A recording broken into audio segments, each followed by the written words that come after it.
দলিলের মধ্যে এক নাম, এনআইডি কার্ডে আরেক নাম। যদি উদাহরণ দিয়ে বলি, আপনার ডাক নাম দিয়ে আপনি দলিল ক্রয় করলেন, কিন্তু আপনার এনআইডি কার্ডে আপনার আসল নাম।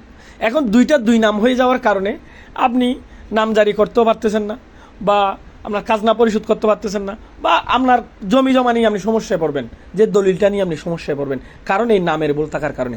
আজকের ভিডিওটা খুবই গুরুত্বপূর্ণ, আমি সবাইকে অনুরোধ করবো ভিডিওটি শেয়ার করবেন, যাতে প্রত্যেকের কাছে নিউজগুলো পৌঁছায়।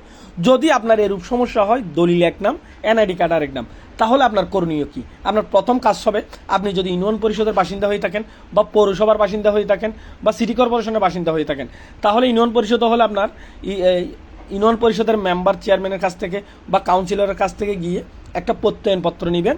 এই দুইটা নামের একজন ব্যক্তি, মানে আপনার ডাক নাম এবং আপনার আসল নাম, এই দুইজনে যে একজন ব্যক্তি, এটার একটা প্রত্যয়নপত্র নেবেন।